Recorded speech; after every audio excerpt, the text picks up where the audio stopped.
no matter how hard you train or how dialed in your diet is or how smartly you supplement, losing weight is a pain in the ass, let's face it. The leaner you get, the more you have to deal with hunger and cravings, the harder your workouts become, and the less and less you get to eat if you want to keep the needle moving.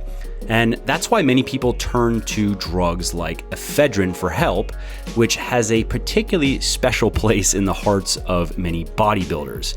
If you spent any time in the gym, you have probably heard of the ECA stack, ephedrine, caffeine, aspirin stack, and you've probably heard that that is about as close to a weight loss magic bullet as you can ask for. If you are to believe the hype, then ephedrine can kill your appetite while also dramatically increasing your metabolic rate and fat burning, which means that you're not only going to lose fat faster, but you'll also have an easier time of sticking to your diet as well.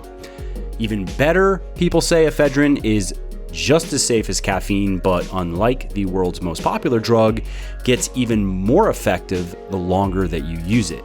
If you poke around online, though, you will find the opposition party. You will find people who claim that ephedrine is middling at best as a fat burner and not nearly as safe as many people think. Some people even say that it can significantly raise your risk of anxiety attack, heart attack, and even stroke.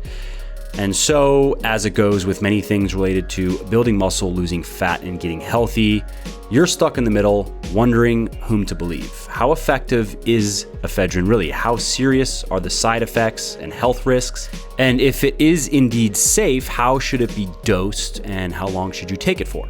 Well, you are going to get answers to all of those questions and a bit more in this podcast. By the end of the podcast, you're going to know exactly how ephedrine works in your body. You're going to know how good of a fat burner it really is, and also what the scientific literature has to say about its safety and much more. This is where I would normally plug a sponsor to pay the bills, but I'm not big on promoting stuff that I don't personally use and believe in, so instead I'm just going to quickly tell you about something of mine. Specifically, my high-quality sports multivitamin Triumph. Now, Triumph was designed for athletes and physically active people who want to optimize their health and fight off stress, fatigue, and overtraining. It contains 21 vitamins and minerals, as well as 14 additional ingredients that improve overall health and well-being, enhance physical and mental performance, and help protect against disease. All that is why Triumph has over 500 reviews on Amazon with a 4.5-star average, and another 180 plus on my website with a 5-star average. So if you want to plug any nutritional holes in your diet, improve your mood and mental and physical performance, and boost your resistance to stress, sickness, and disease, then you want to head over to www.legionathletics.com and pick up a bottle of Triumph today. And just to show how much I appreciate my podcast peeps, use the coupon code PODCAST at checkout and you will save 10% on your entire order. All right, that's it for the salesmanship. Let's get to the show.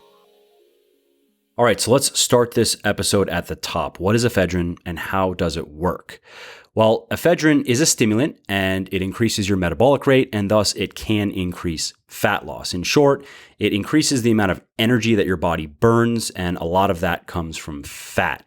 The molecule itself is extracted and refined from a shrub that grows in China called Ephedra sinica, which is why you will also sometimes see it referred to as ephedra.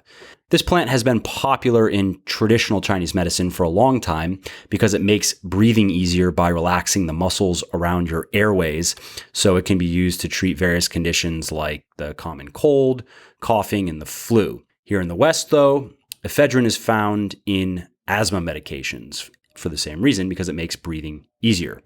Now, how does that relate to your metabolism and to fat burning, you're wondering? Well, basically, ephedrine works by binding to receptors in your cells that respond to chemicals called catecholamines, which include adrenaline, noradrenaline, and dopamine. And when any of these molecules attach to cells, they trigger your body's fight or flight response, which increases heart rate, decreases hunger, and accelerates fat and glycogen burning. Ephedrine also helps reduce fat stores that are naturally more resistant to mobilization than others. Stubborn fat cells, if you're not familiar with that, it is a thing.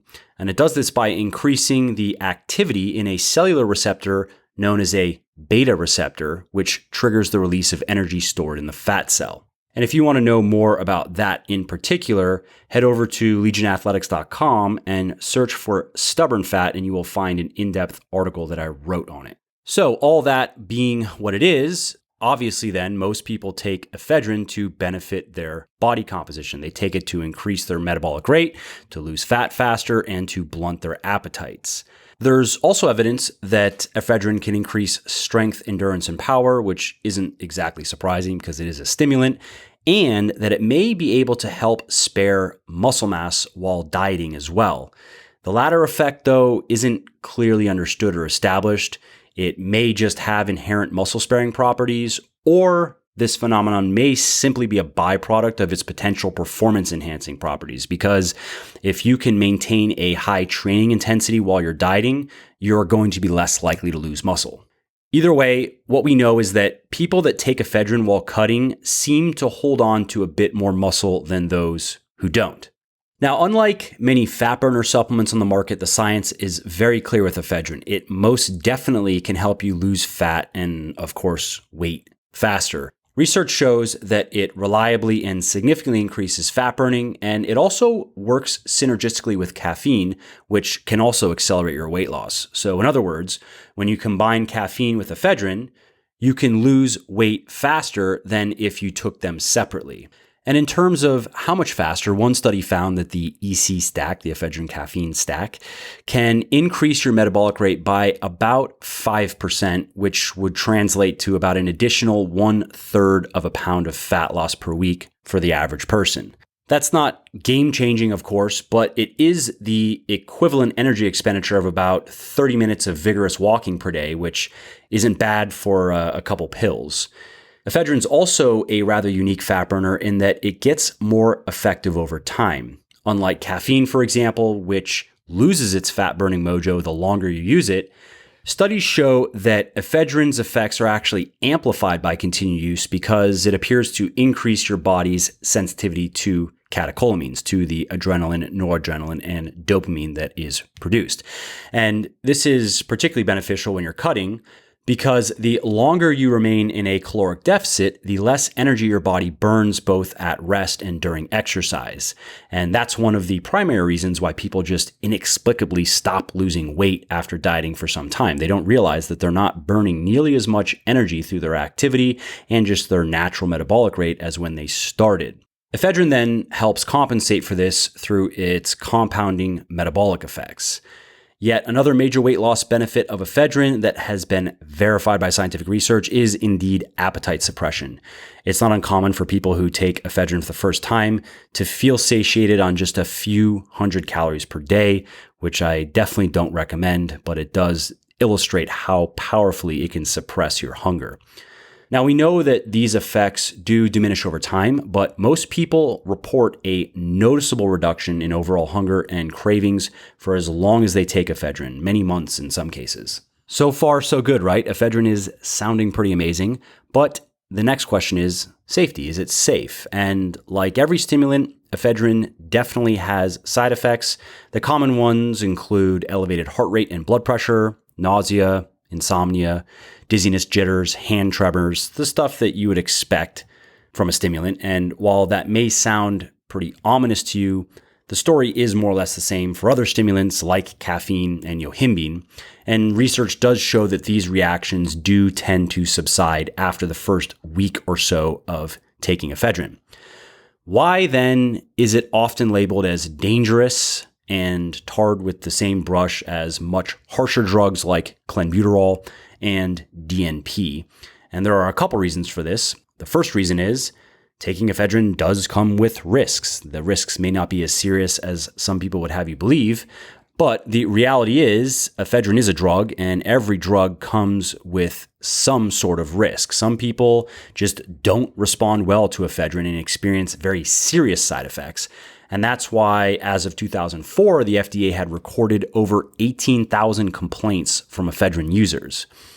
Now, that said, most of these cases involved pre-existing health conditions and also superdosing it, taking way too much, and then also combining it with other recreational and pharmaceutical drugs like alcohol, cold medicines, and even ecstasy. Definitely do not recommend any of that. So as you can imagine, some pretty nasty things happened to people who were taking ephedrine. Some people died, including a 23-year-old baseball player named Steve Belcher. And in 2004, the FDA said enough and just banned its use in all supplements. This then gave rise to unfounded fears about its general safety, which is kind of ironic because plenty of people have died from caffeine overdose as well, but millions of us use and some of us abuse caffeine every day without even giving it a second thought, but would consider ephedrine far too risky or otherwise bad, mainly because it's found in asthma medications and not allowed in supplements.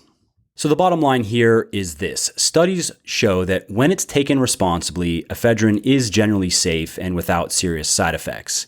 If it is contraindicated due to pre-existing health conditions, though, or if the dosing is too high, or if it's combined with other drugs like alcohol, large amounts of nicotine, or MDMA, it can be dangerous or even deadly. You should also know that most of the research that has been done on ephedrine only lasted a few weeks or a few months, so we don't know if things change for the worse when it's used for a longer period. Now, of course, most cuts don't go for more than 2 or 3 months, or shouldn't go for more than 2 or 3 months unless you have a lot of fat to lose. And if that's you, or if your cut is going to go for a while and you want to use ephedrine, you can always cycle on and off it to minimize the likelihood of experiencing any complications. Speaking of taking ephedrine, the next question, of course, then is, if you're going to take it, how much should you take? And the answer is the most common dosing protocol that you will find for weight loss in the scientific literature is 3 servings of 20 to 25 milligrams of ephedrine per day. And those are usually given in the morning, around noon, and then in the early afternoon. Your standard EC stack in bodybuilding circles combines each of those servings with about 200 milligrams of caffeine, which is fairly high, I might add. That's probably too high for regular long-term consumption. I personally would probably cut that in half. Some people also include aspirin as well to make the ECA stack because there's some evidence that suggests that it might further increase fat burning in obese people, but research has demonstrated that it doesn't appear to do the same thing in leaner people. There are also some safety concerns to take into account here because taking significant amounts of aspirin over longer periods of time is probably not a good idea. So I'm going to recommend that you just leave the aspirin out. Now, I mentioned cycling ephedrine if you're going to be cutting for a long time, but many people also wonder if you should cycle it even if you are cutting for shorter periods of time. And the reason for this is most stimulants do become less effective over time because your body simply builds a tolerance to them, which then requires that you take more and more to continue feeling their effects. Clenbuterol, for example, becomes significantly less effective after around 4 to 6 weeks of continued use. And that's why many of these types of stimulants are cycled, especially when you're trying to lose fat, because it allows your body to reset its sensitivity and responsiveness to them. As you now know, though, ephedrine is different. It's the opposite, actually. It becomes more effective the longer you use it, so it doesn't need to be cycled to maintain its potency. That said, again, I will say that we can't be sure as to the long-term side effects of ephedrine use. So if you want to play it as safely as possible, then I would recommend you take a week off every 4 to 6 weeks or so. And for bonus points, if you are also taking caffeine with your ephedrine, calm off that as well because it will help maintain its efficacy as a fat burner. Another point worth touching on here is the legality, because many people wonder if it's legal or not. As you know, it's not allowed to be included in supplements, and that's why the only legal ephedrine-containing products that you can buy, at least here in the US, are asthma, allergy, and cold medications like Broncaid and Primatene. There are also limits as to how much of these drugs you can buy at any one time because it's possible to manufacture methamphetamine from large amounts of ephedrine and other similar drugs. Ephedrine is also banned by most sports organizations, including the NCAA, MLB, NFL, and PGA, as well as the International Olympic Committee and World Anti-Doping Agency, because as I mentioned earlier, it may slightly enhance athletic performance. Now, as useful as ephedrine is, I think you should consider taking something else instead, which is called synephrine. Synephrine is a natural compound extracted from the bitter orange fruit that's chemically similar to ephedrine and produces the same type of effects in the body, but it's not a drug. One study found that a single 50 milligram dose of synephrine increased basal metabolic rate by about 65 calories over the next 75 minutes. And then when it was combined with two other natural molecules, which are called naringin and hesperidin, that number jumped to about 180 calories. Now, that may not seem like that much, but it's actually pretty comparable to what is seen with ephedrine. It's about the same amount of energy that you burn during 20-ish minutes of jogging. And if you were to do that every day, if you were to take synephrine, naringin, and hesperidin in the right amounts every day, that would add up to about 1,300 additional calories burned every week, which is about an additional 1/3 or so of a pound of fat loss per week. Because synephrine is chemically similar to ephedrine, it can also help you lose stubborn fat faster. In the same way, it inhibits a cellular mechanism that blunts fat burning. It also increases the thermic effect of food, which is the amount of energy it costs to digest and process the food that you eat. And it also can reduce your appetite as well. Another reason to choose synephrine over ephedrine, and I think the most compelling reason, is research shows that it's extremely safe to take. Multiple studies have found that synephrine does not increase blood pressure or heart rate like ephedrine, and that's why it's generally considered one of the safest stimulatory weight loss supplements that you can take. So the bottom line is, if you want to lose fat faster without taking a harsher stimulant like ephedrine, then I highly recommend synephrine, and I also highly recommend combining it with naringin and hesperidin. And shameless plug, if I may, you can find all three of those in the right dosages, among some other goodies, in my 100% natural fat burner Phoenix, which you can learn more about at legionathletics.com/Phoenix if you are interested. So the bottom line on ephedrine is this: it's a stimulant. It can help you lose fat faster by increasing your metabolic rate and blunting your appetite.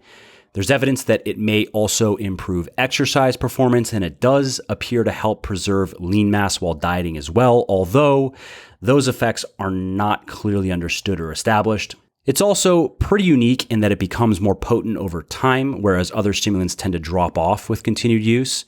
And while ephedrine is generally safe and it's generally well tolerated when it's used responsibly, common side effects do include elevated heart rate and blood pressure, as well as jitters, but these things do tend to dissipate after the first week or so for most people. Where ephedrine gets dangerous is if you take too much of it, or if you combine it with other drugs like alcohol and nicotine, or if you have pre-existing health conditions that contraindicate its use.